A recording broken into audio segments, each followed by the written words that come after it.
पर मैं छड़ सकदा तो छड़ दांगा।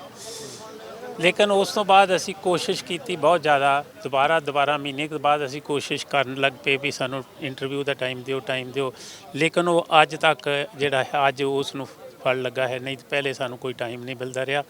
तो अज उन्होंने सानू जांदियां कहा भी मैं तुहाडा केस बड़ी तंगी तरह मैनू याद है, जो मैं तुहानू कहा वो भी याद है, पर यह जिहड़ा है यूटी का केस है ये मेरे अधिकार च नहीं। मैं एडमिनिस्ट्रेटर होने के नाते केस जिहड़ा है गवर्नमेंट ऑफ इंडिया ने फैसला करना। मैं तुहाडा home ministry government of India नूं केस भेज दिता है, उन्होंने फैसला करना, जो फैसला करनगे उस तरह बंदे कितने बंदी सिंह है यूटी दे जिहड़े रिहाई होनी है जिन्हां दी? देखो असी जिहड़े जिन्हां दे रिहाई दे करदे हैं 8 आदमी ने।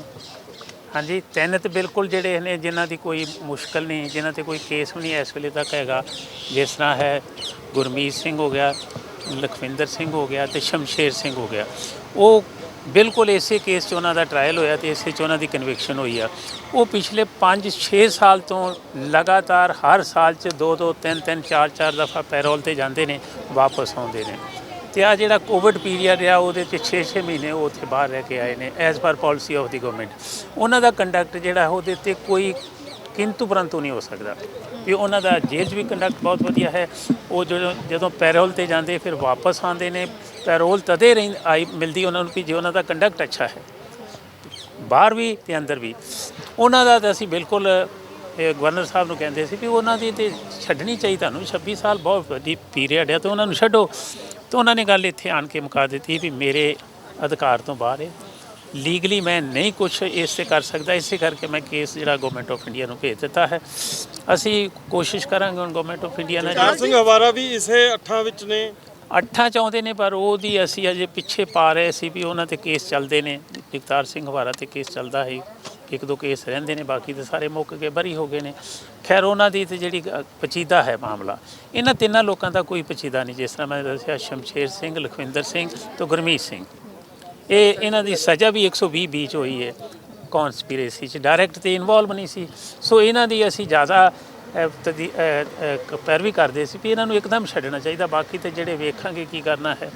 तो उन्होंने दसिया भी सुप्रीम कोर्ट की पेंडिंग या किसी कोर्ट उन्होंने दसिया भी सुप्रीम कोर्ट अपीलां पेंडिंग ने। सरकार ने अपील की है भी सज़ा घट है, इन्हों सारिਆਂ फांसी की सज़ा होनी चाहिए है। दूजिया ने अपील की है भी सानू बरी करना चाहिए है। दोनों वालों अपील जी है सुप्रीम कोर्ट पेंडिंग, पर पेंडिंग जी सुप्रीम कोर्ट की अपील वह कोई इस तरह प्री मच्योर रिलीज़ से कोई असर नहीं है।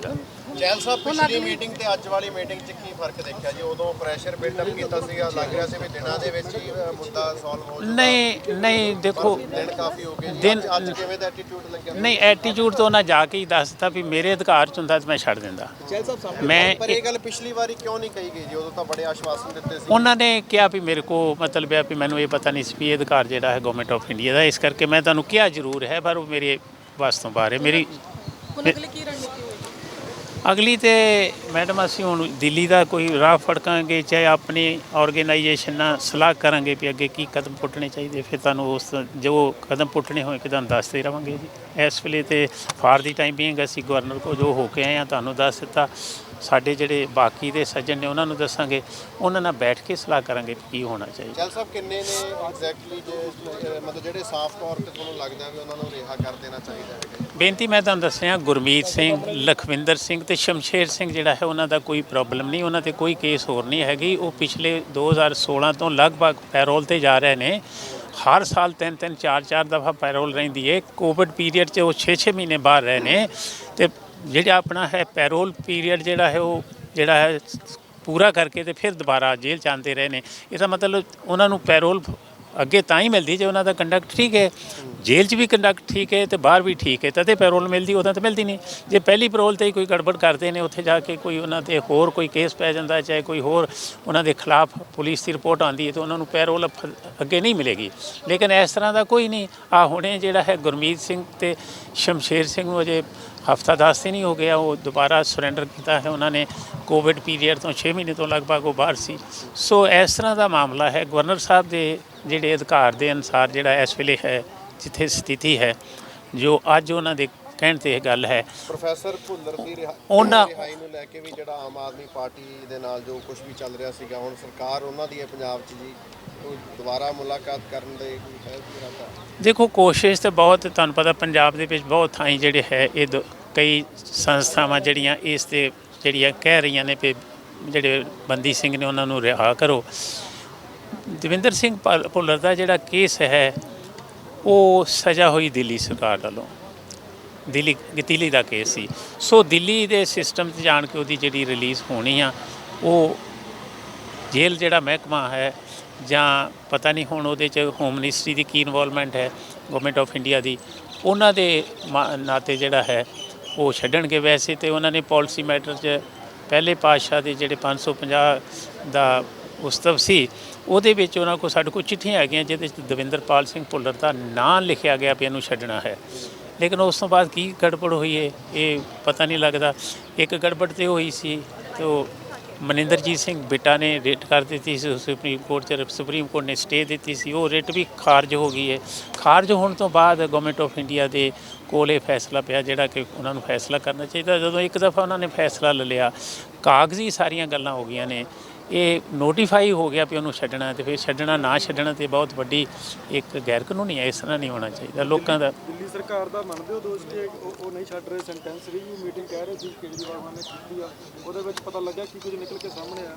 ਉਹ ਦੱਸਦੇ ਕੁਛ ਹੈ ਜੀ, ਹੁੰਦਾ ਕੁਛ ਹੈ। ਉਹਨਾਂ ਨੇ ਤੇ 2 ਦਫਾ ਕੇਸ ਜਿਹੜਾ ਰਿਜੈਕਟ ਕਰਕੇ ਰੌਲਾ ਪਾਉਂਦੇ ਰਹੇ ਵੀ ਅਜੇ ਪੈਂਡਿੰਗ ਹੈ, ਅਜੇ ਪੈਂਡਿੰਗ। ਫਿਰ ਜਦੋਂ ਰੌਲਾ ਪਿਆ ਤਾਂ ਉਹਨਾਂ ਨੇ ਫਿਰ ਜਾ ਕੇ ਉਹਨਾਂ ਨੇ ਪਿੱਛੇ ਜੇ ਥੋੜ੍ਹੇ ਜਿਹੇ ਦਿਨ ਹੀ ਹੋ ਗਏ ਜਤਿੰਦਰ ਜੈਨ ਦੀ ਚੇਅਰਮੈਨਸ਼ਿਪ ਥੱਲੇ ਇੱਕ ਮੀਟਿੰਗ ਕੀਤੀ ਜਿਹਦੇ 'ਚ majority of the members 11 member ਸੀ, ਉਹਨਾਂ ਬਹੁਤਿਆਂ ਨੇ ਕਿਹਾ ਵੀ ਨਹੀਂ ਛੱਡਣਾ।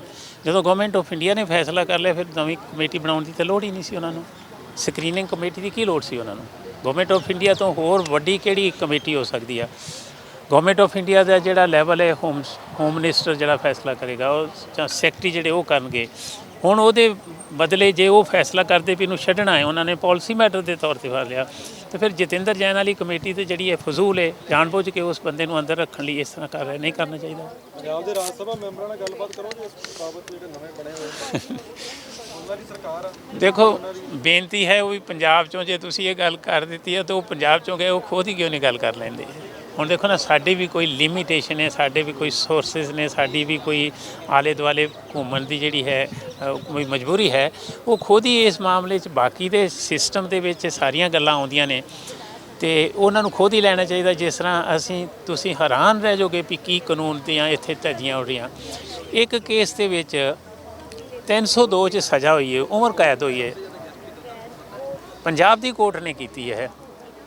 ਬੰਦੇ 2 ਨੇ, ਉਹ ਇੱਕ ਮਹੀਨਾ ਤੇ 10 ਦਿਨ ਜੇਲ੍ਹ ਦੇ ਵਿੱਚ ਰਹੇ ਨੇ। ਉਹਨਾਂ ਦੀ ਟੋਟਲ ਜਿਹੜੀ ਹੈ ਕੈਦ ਹੈ 2 ਸਾਲ ਤੇ 11 ਮਹੀਨੇ ਹੁੰਦੀ ਹੈ। ਬਾਕੀ ਦਾ ਪੀਰੀਅਡ 1 ਸਾਲ ਜਿਹੜਾ ਹੈ ਉਹ 1 ਸਾਲ ਤੋਂ 1.5 ਸਾਲ ਤੋਂ ਜ਼ਿਆਦਾ ਜਿਹੜਾ ਹੈ ਉਹ ਪੈਰੋਲ 'ਤੇ ਰਹੇ ਨੇ। ਉਹਨਾਂ ਦੀ ਰਿਲੀਜ਼ ਕਰ ਦਿੱਤੀ ਹੈ ਜੀ ਗਵਰਨਰ ਨੇ, ਜਿਹੜਾ ਹੈ ਪੰਜਾਬ ਦਾ ਕੇਸ ਸੀ। ਸੋ ਕਰਨਾ ਹੋਵੇ ਤੇ ਗੱਲ ਹੀ ਕੋਈ ਨਹੀਂ, ਸਰਕਾਰ ਦੀ ਗੱਲ ਹੈ। ਜੇ ਨਹੀਂ ਕਰਨਾ ਤਾਂ ਫਿਰ ਜਿਹੜੀਆਂ ਮਰਜ਼ੀ ਇਹ ਜਿਹੜੀਆਂ ਹੈ ਮੁਸ਼ਕਲਾਂ ਦੱਸ ਦੇਣ, ਉਹਨਾਂ ਦੇ ਹੱਥ ਹੈ, ਛੱਡਣਾ ਚਾਹੇ ਨਾ ਛੱਡਣਾ। ਕਾਨੂੰਨੀ ਪ੍ਰਕਿਰਿਆ ਅਪਣਾ ਰਹੇ ਹੋ ਫਿਰ ਕੋਈ ਹਾਈ ਕੋਰਟ ਸੁਪਰੀਮ ਕੋਰਟ? ਵੀਰ ਜੀ ਕਾਨੂੰਨੀ ਪ੍ਰਕਿਰਿਆ 'ਚ ਇਹਦੇ ਜਿਹੜਾ ਨਾ ਅਦਾਲਤਾਂ ਜਿਹੜੀਆਂ ਦਖਲ ਨਹੀਂ ਦੇ ਰਹੀਆਂ, ਬੜੀ ਬਦਕਿਸਮਤੀ ਆ। ਬਹੁਤ ਦਫਾ ਰੇਟਾਂ ਹੋ ਚੁੱਕੀਆਂ ਨੇ ਵੀ ਇੰਨੇ ਸਾਲ ਹੋ ਗਏ ਨੇ, ਉਹ ਦੁਬਾਰਾ ਇਹ ਆਰਡਰ ਕਰ ਦਿੰਦੇ ਵੀ ਗਵਰਨਮੈਂਟ ਇਹਨਾਂ ਦਾ ਕੇਸ ਕੰਸੀਡਰ ਕਰੇ, ਗਵਰਨਮੈਂਟ ਇਹਨਾਂ ਦਾ ਕੇਸ ਕੰਸੀਡਰ ਕਰੇ। ਗਵਰਨਮੈਂਟ ਨੇ ਜੋ ਕੰਸੀਡਰ ਕਰਨਾ ਤੁਹਾਡੇ ਸਾਹਮਣੇ ਹੀ ਹੈ ਜੀ, ਕਿੰਨੀ ਕੁ ਦਫਾ ਕੰਸੀਡਰ ਕਰਨਗੇ। ਸੋ ਸਾਨੂੰ ਵੀ ਕੀ ਇਹਨਾਂ 'ਤੇ ਜਿਹੜੀ ਹੈਗੀ ਆ ਰਿਪਰਜੈਂਟੇਸ਼ਨ ਕਰਦੀ, ਚਾਹੇ ਇਸ ਤਰ੍ਹਾਂ ਦੀਆਂ ਮੀਟਿੰਗਾਂ ਕਰਦੀ। ਗਵਰਨਮੈਂਟ ਸੂਓ ਮੋਟੋ ਵੀ ਇਹ ਛੱਡ ਸਕਦੀ ਹੈ। ਉਹਨਾਂ ਨੂੰ ਪਤਾ ਵੀ ਇੰਨੇ ਸਾਲ ਤੋਂ ਬੰਦੇ ਅੰਦਰ ਨੇ, ਉਹਨਾਂ ਦਾ ਗੁੱਡ ਕੰਡਕਟ ਹੈ, ਉਹਨਾਂ 'ਤੇ ਕੋਈ ਜਿਹੜਾ ਹੈ ਫਰਦਰ ਕੇਸ ਨਹੀਂ, ਨਾ ਉਹ ਨੋਰਮਲ ਆਪਣਾ ਲਾਈਫ ਜਦੋਂ ਪੈਰੋਲ 'ਤੇ ਜਾਂਦੇ ਨੇ ਉਹ ਬਤੀਤ ਕਰਕੇ ਵਾਪਸ ਆ ਜਾਂਦੇ। ਗਵਰਨਮੈਂਟ ਆਪਣੇ ਆਪ ਹੀ ਫੈਸਲਾ ਲਏ, ਏਡੀ ਵੱਡੀ ਜਦੋਜਹਿਦ ਕਰਨ ਦੀ ਲੋੜ ਹੀ ਹੋਏ। ਪਰ ਅਨਫਾਰਚੂਨੇਟਲੀ ਗੱਲ ਹੈ ਨਹੀਂ। ਸਾਡੇ MP ਤੇ ਬਦਕਿਸਮਤੀ ਹੈ ਵੀ ਉਹਨਾਂ ਨੂੰ ਕੋਈ ਇਸ ਤਰ੍ਹਾਂ ਦਾ ਨਾਂ ਲਿਆ ਜਾਵੇ ਤਾਂ ਐਂ ਲੱਗਦੇ ਨੇ ਜਿੱਦਾਂ ਉਹਨਾਂ ਦਾ ਕੋਈ ਆਪਣਾ ਪਿਓ ਮਰਿਆ ਹੁੰਦਾ। ਬਦਕਿਸਮਤੀ ਹੈ। ਕਾਨੂੰਨ ਸਰਕਾਰ ਨੂੰ, ਹਾਂਜੀ, ਸਰਕਾਰ ਨੂੰ ਘੇਰਿਆ ਜਾਏਗਾ ਜੇਕਰ ਨਹੀਂ ਕਰਨਗੇ, ਜਾਂ ਦਿੱਲੀ ਦੇ ਵਿੱਚ ਪ੍ਰਦਰਸ਼ਨ ਕੀਤਾ ਜਾਵੇਗਾ ਦਿੱਲੀ ਦੇ ਸਿੱਖਾਂ ਨੂੰ ਨਾਲ ਲੈ ਕੇ? ਵੀਰ ਜੀ ਮੈਂ ਸਰਕਾਰ ਨੂੰ ਘੇਰਿਆ ਜਾਵੇਗਾ? ਵੇਖੋ, ਪੰਜਾਬ ਸਰਕਾਰ ਨੂੰ ਚਾਹੇ ਦਿੱਲੀ ਸਰਕਾਰ ਨੂੰ, ਇਹ ਮੇਰੇ ਹੱਥ ਨਹੀਂ ਹੈ ਇਸ ਵੇਲੇ। ਅਸੀਂ ਤਾਂ ਮਿਲ ਕੇ ਆਏ ਹਾਂ। ਹੁਣ ਜਥੇਬੰਦੀਆਂ ਨਾਲ ਇਹ ਗੱਲ ਰਾਏ ਕਰਾਂਗੇ ਵੀ ਆਹ ਇੱਥੇ ਸਥਿਤੀ ਹੈ, ਇਸ ਤਰ੍ਹਾਂ ਦੀ ਸਟੇਜ ਹੈ। ਇਸ ਵੇਲੇ ਜਿਹੜਾ ਹੈ ਗਵਰਨਮੈਂਟ ਆਫ ਇੰਡੀਆ ਦੇ ਹੱਥ ਤੇ ਆਇਆ ਕੀ ਕਰਨਾ ਚਾਹੀਦਾ। ਉਹਨਾਂ ਨਾਲ ਫੈਸਲਾ ਕਰਕੇ ਗੱਲ ਕੀਤੀ ਹੋ ਸਕਦੀ। ਮੇਰੇ ਇਕੱਲੇ ਦੀ ਚਾਹੇ ਸਾਡੇ 2 ਚੋਂ ਆਦਮੀਆਂ ਦਾ ਫੈਸਲਾ ਲਿਆ ਤੇ ਗੱਲ ਨਹੀਂ ਨਾ ਬਣਦੀ ਹੈ। ਇਸ ਨੂੰ ਵੇਟ ਕਰਨਾ ਚਾਹੀਦਾ। 11 ਜਨਵਰੀ ਨੂੰ ਅਸੀਂ ਸਾਡੇ ਬੰਦੀ ਸਿੰਘਾਂ ਦੀ ਰਿਹਾਈ ਵਾਸਤੇ ਜਿਨ੍ਹਾਂ ਦੀਆਂ ਕੋਰਟ ਵੱਲੋਂ ਦਿੱਤੀਆਂ ਸਜ਼ਾਵਾਂ ਵੀ ਪੂਰੀਆਂ ਹੋ ਚੁੱਕੀਆਂ, ਜੋ ਕੋਰਟ ਵੱਲੋਂ ਉਮਰ ਕੈਦ ਦੀ ਹੱਦ ਹੈ ਉਹ 12-13 ਸਾਲ ਹੈ, ਤਕਰੀਬਨ ਉਹ 25, 27, 28 ਸਾਲ ਕੱਢ ਚੁੱਕੇ। ਅਸੀਂ 11 ਜਨਵਰੀ ਨੂੰ ਬੰਦੀ ਸਿੰਘਾਂ ਦੀ ਰਿਹਾਈ ਵਾਸਤੇ ਮਾਰਚ ਕੱਢਿਆ ਸੀ ਫਤਿਹਗੜ੍ਹ ਸਾਹਿਬ ਤੋਂ ਚੰਡੀਗੜ੍ਹ ਤੱਕ। ਉਸ ਦਿਨ ਅਸੀਂ ਗਵਰਨਰ ਸਾਹਿਬ ਨੂੰ ਮਿਲੇ ਸੀ। ਗਵਰਨਰ ਸਾਹਿਬ ਨੇ ਪੂਰੀ ਜ਼ਿੰਮੇਵਾਰੀ ਨਾਲ ਸਾਨੂੰ ਕਿਹਾ ਸੀ ਵੀ ਉਹਨਾਂ ਦੀ ਕਸਟਡੀ ਰਿਪੋਰਟ ਮੈਨੂੰ ਦਿਓ, ਜਿਨ੍ਹਾਂ ਦੀ ਸਜ਼ਾਵਾਂ 25 ਸਾਲ ਤੋਂ ਉੱਪਰ ਹੋ ਚੁੱਕੀਆਂ, ਵੀ ਉਹਨਾਂ ਦੀ ਮੈਂ ਜਲਦੀ ਰਿਹਾਈ ਕਰਾਵਾਂਗਾ। ਅਸੀਂ ਉਹ ਤੀਜੇ ਦਿਨ 14 ਤਰੀਕ ਨੂੰ ਉਹ ਕਸਟਡੀ ਰਿਪੋਰਟ ਤਿਆਰ ਕਰਕੇ ਜੇਲ੍ਹਾਂ 'ਚੋਂ ਲੈ ਕੇ ਐਡਵੋਕੇਟ ਅਮਰ ਸਿੰਘ ਚਾਹਲ ਨੇ ਇੱਥੇ ਗਵਰਨਰ ਹਾਊਸ ਨੂੰ ਭੇਜ ਦਿੱਤੀ ਸੀ, ਪਰ ਉਸ ਤੋਂ ਬਾਅਦ ਕੋਈ ਉਸ 'ਤੇ ਅਮਲ ਨਹੀਂ ਹੋਇਆ। ਅਸੀਂ ਤਕਰੀਬਨ ਲਗਾਤਾਰ ਸੰਪਰਕ ਰੱਖਿਆ ਗਵਰਨਰ ਹਾਊਸ ਨਾਲ, ਇਹਦੀ ਕਰਦੇ ਰਹੇ ਵੀ ਕੀ ਕਾਰਵਾਈ ਪੈ ਰਹੀ ਹੈ। ਇਹ ਹੁਣ ਸਾਡੀ 8 ਦਿਨਾਂ ਦੀ ਮਿਹਨਤ ਤੋਂ ਬਾਅਦ ਅੱਜ ਸਾਨੂੰ ਅਪਾਇੰਟਮੈਂਟ ਮਿਲੀ ਸੀ ਗਵਰਨਰ ਸਾਹਿਬ ਨੂੰ ਮੀਟਿੰਗ ਕਰਨ ਦੀ। ਹੁਣ ਅਸੀਂ ਮੀਟਿੰਗ ਕਰਕੇ ਆਏ ਹਾਂ। ਗਵਰਨਰ ਸਾਹਿਬ ਨੇ ਅੱਜ ਇੱਥੇ ਇੱਕ ਗੱਲ ਕਹੀ ਹੈ ਵੀ ਇਹ ਜਿਹੜਾ ਯੂਟੀ ਦਾ ਕੇਸ ਹੈ ਨਾ, ਮੇਰੇ ਕੋਲ ਇਹਨੂੰ ਇੰਨੀ ਆਪਣੇ ਤੌਰ ਤੇ ਫੈਸਲਾ ਲੈਣ ਦੀ ਕੋਈ ਪਾਵਰ ਨਹੀਂ। ਮੈਂ ਇਹਦੀ ਫਾਈਲ ਹੈ ਜਿਹੜੀ ਉਹ ਰਾਸ਼ਟਰਪਤੀ ਸਾਹਿਬ ਨੂੰ ਰਿਕਮੈਂਡੇਸ਼ਨ ਕਰਕੇ ਭੇਜ ਦਿੱਤੀ ਹੈ। ਹੁਣ ਉਹ ਰਾਸ਼ਟਰਪਤੀ ਸਾਹਿਬ ਕੀ ਕਰਨੇ, ਕੀ ਹੋਏਗਾ ਉਸ 'ਤੇ ਅਮਲ। ਪਰ ਇੱਥੇ ਤੋਂ ਸਾਨੂੰ ਇਹੀ ਅੱਜ ਜਵਾਬ ਮਿਲਿਆ ਵੀ ਉਹ ਫਾਈਲ ਰਾਸ਼ਟਰਪਤੀ ਸਾਹਿਬ ਨੂੰ ਭੇਜੀ ਹੈ। ਉਹਨਾਂ ਨੇ ਆਪਣੇ ਸੈਕਟਰੀ ਨੂੰ ਬੁਲਾ ਕੇ ਸਾਨੂੰ ਸਾਰੀ ਗੱਲ ਦੱਸੀ ਹੈ। ਉਹ ਸੈਕਟਰੀ ਕਹਿੰਦੇ ਆ ਵੀ 2-4 ਦਿਨਾਂ 'ਚ ਅਸੀਂ ਤੁਹਾਨੂੰ ਉਹ ਫਾਈਲ 'ਤੇ ਕੀ ਕਾਰਵਾਈ ਪੈ ਰਹੀ ਹੈ ਅਸੀਂ ਤੁਹਾਨੂੰ ਦੰਨੇ ਹਾਂ, ਫਿਰ ਤੁਸੀਂ ਜਾ ਕੇ ਰਾਸ਼ਟਰਪਤੀ ਨੂੰ ਇਸ ਬਾਰੇ ਮਿਲ ਸਕਦੇ। ਪੰਜਾਬ ਵਾਲਿਆਂ ਦਾ ਕੀ ਕਿਹਾ ਜੀ ਉਹਨਾਂ ਨੇ? ਦੇਖੋ, ਪੰਜਾਬ ਬਾਹਰਲੀ ਸਟੇਟਾਂ ਦੇ ਸੀ 2 ਕੇਸ, ਜਿਸ ਤਰ੍ਹਾਂ ਭਾਈ ਦਵਿੰਦਰਪਾਲ ਸਿੰਘ ਭੁੱਲਰ ਦਾ ਸੀ, ਗੁਰਦੀਪ ਸਿੰਘ ਖਹਿੜਾ ਦਾ ਕਰਨਾਟਕਾ ਦਾ ਕੇਸ ਸੀ। ਉਹਨਾਂ ਨੇ ਵੀ ਕਿਹਾ ਵੀ ਮੇਰੇ ਉਸ ਤੋਂ ਅਧਿਕਾਰ ਖੇਤਰ ਤੋਂ ਬਾਹਰ ਹੈ, ਮੈਂ ਫਿਰ ਵੀ ਕੋਸ਼ਿਸ਼ ਕਰਦਾ ਵੀ ਉੱਥੇ ਜੇ ਲੋੜ ਪਈ ਕੋਈ ਸਿਫਾਰਿਸ਼ ਕਰਨ ਦੀ। ਬਾਪੂ ਜੀ ਜਦੋਂ ਫਤਿਹਗੜ੍ਹ ਸਾਹਿਬ ਤੋਂ ਮੋਹਾਲੀ ਤੁਸੀਂ ਉਦੋਂ ਮਾਰਚ ਕੀਤਾ ਸੀਗਾ, ਉਦੋਂ ਮਿਲੇ ਸੀ, ਉਦੋਂ ਤੁਸੀਂ ਇਹ ਗੱਲ ਕਹੀ ਸੀਗੀ ਵੀ ਗਵਰਨਰ ਸਾਹਿਬ ਨੇ ਕਿਹਾ ਵੀ ਜਿਹੜੇ ਯੂਟੀ ਦੇ ਅੰਡਰ ਆਉਂਦੇ ਨੇ ਉਹਨਾਂ ਨੂੰ ਬਹੁਤ ਈਜ਼ੀਲੀ ਉਹ ਸਾਰੇ ਨੂੰ ਰਿਲੀਜ਼ ਕਰ ਸਕਦੇ ਨੇ। ਅੱਜ ਉਹ ਇਹ ਗੱਲ ਕਿਵੇਂ ਕਹਿ ਰਹੇ ਨੇ ਵੀ ਉਹ ਮੇਰੇ ਜੂਰਿਸਡਿਕਸ਼ਨ 'ਚ ਨਹੀਂ ਆ ਰਹੇ? ਦੇਖੋ, ਉਸ ਦਿਨ ਬਿਲਕੁਲ ਸਾਡੇ 2 ਨੁਮਾਇੰਦੇ ਐਡਵੋਕੇਟ ਅਮਰ ਸਿੰਘ ਚਾਹਲੇ ਖੜੇ ਹੈ, ਮੌਕੇ ਤੇ ਗਵਾਹ ਹੈ। ਦੀਪ ਸਿੱਧੂ ਜਿਹੜੇ ਚੜ੍ਹਾਈ ਕਰ ਗਏ, ਤੁਹਾਨੂੰ ਸਾਰਿਆਂ ਨੂੰ ਪਤਾ ਉਹਦੇ ਬਾਰੇ। ਉਹ ਇਹਨਾਂ ਦੀ ਦੋਆਂ ਦੀ ਗਵਰਨਰ ਸਾਹਿਬ ਨਾਲ ਗੱਲ ਹੋਈ ਸੀ। ਜਦੋਂ ਗਵਰਨਰ ਸਾਹਿਬ ਨੇ ਕਿਹਾ ਵੀ ਜਿਨ੍ਹਾਂ ਦੀ 25 ਸਾਲ ਤੋਂ ਉੱਪਰ ਸਜ਼ਾ ਬਣਦੀ ਹੈ ਮੈਂ ਉਹਨਾਂ ਦੀ ਰਿਹਾਈ ਜਲਦੀ ਕਰਾਵਾਂਗਾ, ਪਰ ਜਦੋਂ ਦੀਪ ਸਿੱਧੂ ਨੇ ਦੁਬਾਰੇ ਉਹਨਾਂ ਨੂੰ ਪੁੱਛਿਆ, ਉਹਨਾਂ ਨੇ ਪੂਰੀ ਜ਼ਿੰਮੇਵਾਰੀ ਨਾਲ ਇਹ ਗੱਲ ਕਹੀ ਸੀ ਕਿ ਮੈਂ ਗਵਰਨਰ ਗੱਲ ਕਰ ਰਿਹਾ ਤੁਹਾਡੇ ਨਾਲ, ਜੋ ਮੈਂ ਗੱਲ ਕਰੀ ਹੈ ਉਸ ਨੂੰ ਪੂਰੀ ਕਰਾਵਾਂਗਾ। ਪਰ ਅੱਜ ਅਫਸੋਸ ਹੈ ਸਾਨੂੰ, ਉਹੀ ਗਵਰਨਰ ਸਾਹਿਬ ਸਾਨੂੰ ਕਹਿ ਰਹੇ ਹੈ ਵੀ ਮੇਰੇ ਅਧਿਕਾਰ ਖੇਤਰ 'ਚ ਨਹੀਂ। ਸਾਨੂੰ ਬੜਾ ਦੁੱਖ ਹੋਇਆ।